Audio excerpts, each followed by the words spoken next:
गुजरात में ज़लज़ला आया था, कुछ लोगों को याद होगा, बहुत भयानक ज़लज़ला सन 2001 या 2002 में, गालिबन 1 में आया था। बहुत भयानक ज़लज़ला था, पूरे पूरे शहर उलट गए थे, ज़मीन में दस गए थे। मैं उस वक्त लखनऊ में रहता था।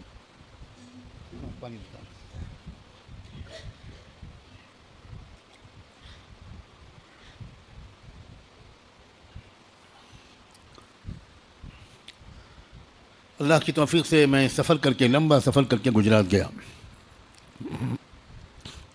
उस ज़लज़ले के इलाके में बहुत लंबा दौरा किया, तकरीबन 15 दिन उस पूरे ज़लज़ले के इलाके में मैंने और मेरे चंद दोस्तों ने गुजारे। अजीब क़यामत के मंज़र उस वक्त देखने को मिले। पूरे पूरे गांव में एक इंसान ज़िंदा नहीं बचा। इलाके का दौरा हम लोगों को कराया। हमारी आंखों के सामने इंडियन आर्मी का, फ़ौज का खाली ट्रक आया और उसमें से फ़ौजी अफसरान आए और कैंप में आए कर उन्होंने बड़े अदब से सलाम किया और ये कहा कि आर्मी की सप्लाई रुक गई है, शायद कल या परसों हमारा जो सामान आ रहा है पहुंच पाएगा, तो आपके यहाँ पता चला कि सामान है तो आप हमको दे सकते हैं। अल्लाह का शुक्र है, मौलवियों, तबलीगी साथियों ने उनसे कहा कि 1 ट्रक, 2 ट्रक, 3 ट्रक, जितना चाहें आप, हमारे लोग आपके ट्रकों में सामान रख देंगे और आपका एहसान मानेंगे कि आपने उस गांव तक हमको जाने की ज़हमत से बचा लिया, खुद ले जाइए। इंडियन आर्मी का कर्नल, उसकी आंख में आंसू थे और उसने ये तक कह दिया कि साहब, मैं आपसे नमस्कार करके कहना चाहता हूँ, आज नहीं तो कल इस देश को आप ही लोग बचा पाएंगे।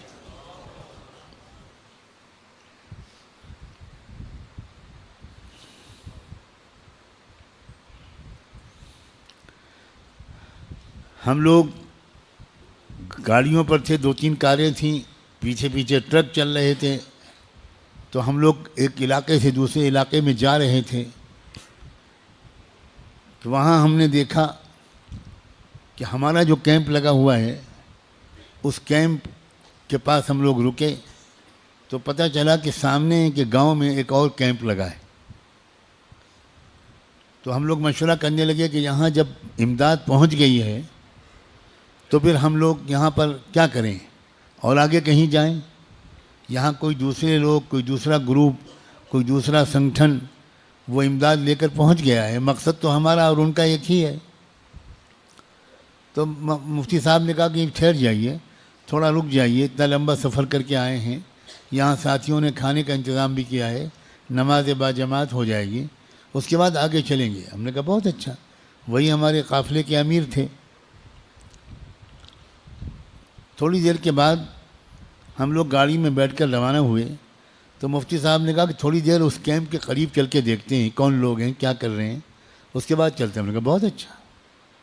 जब जो करीब पहुँचे तो गाड़ी थोड़ी रोकी तो कुछ आवाज़ें कान में आईं। वो लाइन लगे हुए थे गांव के लोग और स्टेज पर लोग थे जो बॉक्स दे रहे थे सामान का। हर बॉक्स में दाल, चावल, तेल, प्याज वगैरह रहा होगा। तो वो लोग आते थे स्टेज पर और उनको वो बॉक्स देते थे और फ़ोटो खींचता था और वो चले जाते थे। एक छोटा बच्चा 11-12 साल का या शायद उससे भी कम का, कुर्ता पजामा पहने हुए था, टोपी लगाए हुए थे, वो भी लाइन में लगा हुआ था। वो बेचारा अपनी बारी जब आई तो वो भी आ गया सामान लेने। उसको उन लोगों ने स्टेज पर बुलाया और सामान के बजाय पहले कान में उससे कुछ कहा। तो हम लोगों ने तो कुछ सुना नहीं, आवाज़ तो आई नहीं।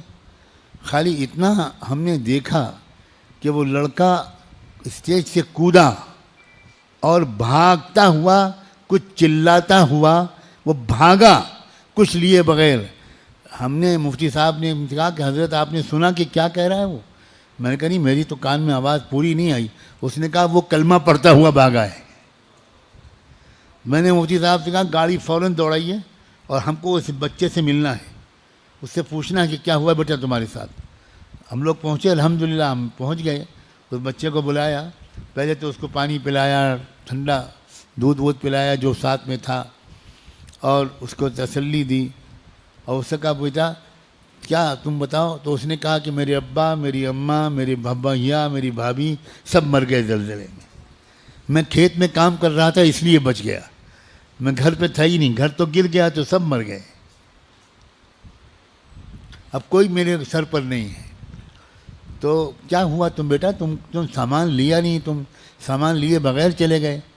तो उन्होंने कहा कि उस बच्चे ने कहा कि हमको जब सामान देने लगे वो, तो उन्होंने हमसे कान में कहा कि पहले एक बार कह दो जय श्री राम।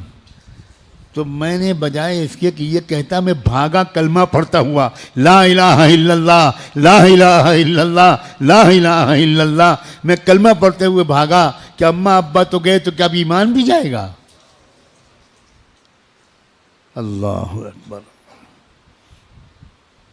उस बच्चे को मैंने बहुत लिपटाया, बहुत प्यार किया, उसकी पेशानी चूमी। बेटा तुम्हारे अंदर ये ख्याल कैसे आ गया? अब ये गौर से सुनो, वो किसी स्कूल का पढ़ा हुआ नहीं था। उसने कहा कि हम गरीब लोग थे, हम तो मकतब में भी नहीं पढ़ सकते थे, मकतब की जो 10-15 रुपए की फ़ीस थी वो भी अब्बा नहीं दे सकते थे। तो मस्जिद के इमाम साहब कहते थे बेटा मेरे पास आ जाया करो। मैं भी मजदूरी करता था, छोटा बच्चा, और उसमें वो थोड़ा मुझे पढ़ा दिया करते थे। उन्होंने मुझसे कहा था बेटा कुछ भी हो जाए मर जाना, लेकिन कलमे का सौदा मत करना, ईमान का सौदा मत करना। उस झोपड़ी के टूटे फूटे इमाम की तालीम और तरबियत का ये फैज़ान था कि वो छोटे बच्चे ने भूखा मर जाना पसंद किया, मगर ईमान और कलमे को छोड़ना पसंद नहीं किया। अब तुम्हें तो कदर है नहीं मदरसों और मकतबों की, तुम तो पीछे पीछे दौड़ते हो शानदार स्कूलों और कॉलेजों के। खुदा के बंदो होश के नाखुन लो, समझदारी के बात करो। हज़रत लुक़मान को ख़तरा था मेरा बच्चा कहीं माहौल के असर से शिर्क कबूल न कर ले। हमें और आपको ख़तरा नहीं है, हज़रत लुक़मान को ख़तरा था, और हम मुतमईन हैं कि हमारा बच्चा कभी नहीं गुमराह होगा।